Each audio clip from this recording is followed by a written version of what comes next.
Well, good morning and good to be with you again on Good Morning Geelong. Each week when I have the privilege, and it is a privilege, to come into your living room or family room or whatever through this little segment, I try and think, well, do we look at good news or bad news? I suppose that's the choice that comes to many of us. But in selecting maybe some area of common interest, it's often difficult. You don't want to talk about the negative things all the time, and yet perhaps sometimes it's a bit harder to find the good news. But there is plenty of good news around if we only look for it. It's not just about, life is just not about the violence in our cities or the number of stabbings, which seems to be rising to monumental proportions, or any number of different areas of difficulty and problems in people's lives. Every now and again we get a reminder of just that, this human nature that we have has a lot of redeeming qualities, and most people are pretty good most of the time. It struck me just about a week or so ago, I was in the car listening to the Neil Mitchell program on 3AW, and the day before I'd been listening, someone had rung in, a young mother had rung in, concerned for a friend of hers, also a young mum of 3 little children on the Mornington Peninsula, and this mother has a brain tumour which apparently cannot be cured, but it can be slowed down in terms of its growth. Ultimately, it looks as though she has terminal cancer, but the longer that she has with her children, obviously, the better for all concerned. So this group of young mums were running sausage sizzles and the like at Bunnings in order to raise money for her, because the treatment that was most appropriate for her was not on the pharmaceutical benefit scheme and was going to cost $700 a week, or $2,100 for every treatment, which would have to be taken every 3 weeks. So, of course, sausage sizzles, you might make 100, you might make 200, but it doesn't go a very long way at all.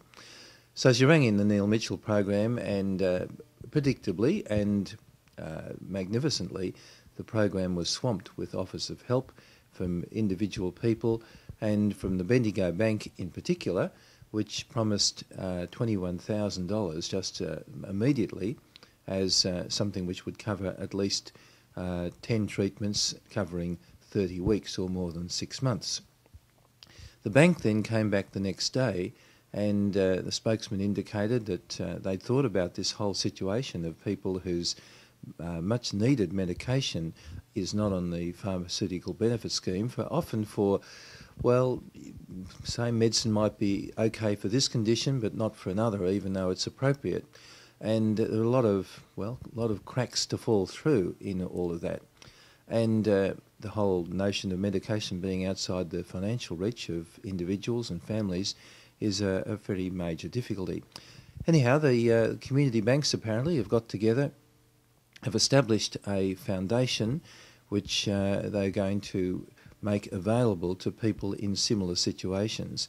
So here we have a situation where not just one person is helped, but it could be quite a number of people down the track. Obviously, it won't be everybody, but the fact that the Bendigo Bank and others joining with them consider this as an important part of their role in the community is, it's a tick for them, but then again, it's a tick for all of us.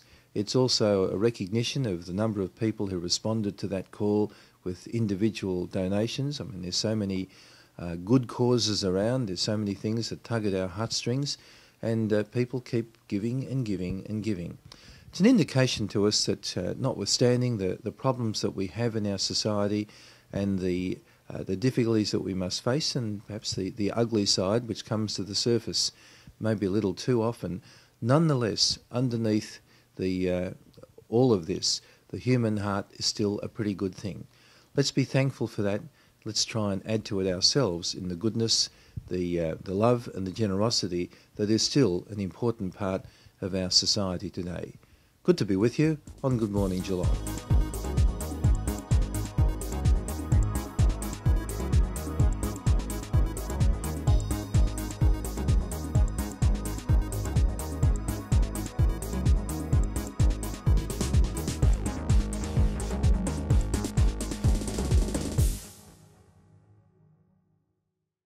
Well, good to be with you again on Good Morning Geelong. You may or may not have noticed early in the week that there was an application being made in New South Wales by Kmart to open their store on Anzac Day prior to 1 p.m, which is, I think, nationally the trading restrictions are up until 1 o'clock to allow for reunions and the march and church services and the like, which are part of our Anzac Day observance. I don't think there's a great deal of chance of it getting up because I think there'll be an enormous public reaction to any push to have trading on Anzac Day, just the same as it would probably on Christmas Day. We don't have too many days of leisure in our life. Leisure has turned into an industry. We worry about family relationships, of people not seeing each other, families not spending time with one another. Everyone's out and about, and often enough, of course, a lot of industry goes when you're out and about, the whole area of service industry. But retail is one thing that we can ease off on a little, surely. The application of Kmart to the New South Wales Trades Council, or whatever the particular body was that it made application to, maybe it was the application to the government, indicated that they felt that there was a dire need for people to be able to shop on Anzac morning prior to 1 o'clock in the afternoon. Given the fact that Kmart and similar establishments are open probably on all but about 4 or 5 days a year, I'm not quite sure how you would really substantiate that. But nonetheless, they said, well, that's the crying need that's there. As I said, I don't think it'll get up and running, but it does make us think about just how much we are crowding our lives, crowding our days with just incessant activity.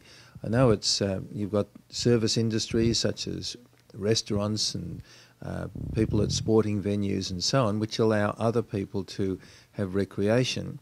But those sort of things are not operating at the same level for the rest of the week.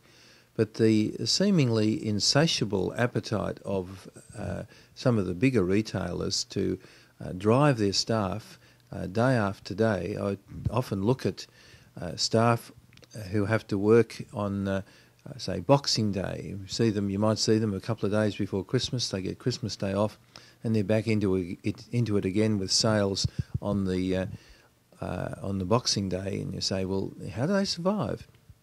What sort of family life do they have?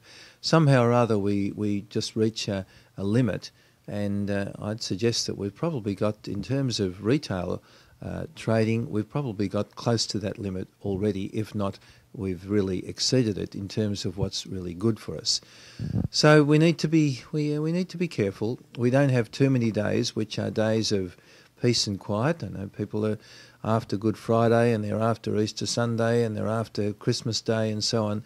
There would be some who would be happy to turn every day into some sort of profit-driven day. But a profit for some is more often than not a loss for others. Let's be pretty careful about how much we crowd up our week. Ultimately, in this age of stress and strain that seems to be taking an enormous toll in our society, we need to be very, very careful that we don't create a pressure that becomes, for society at large, quite intolerable. Good to be with you on Good Morning Geelong.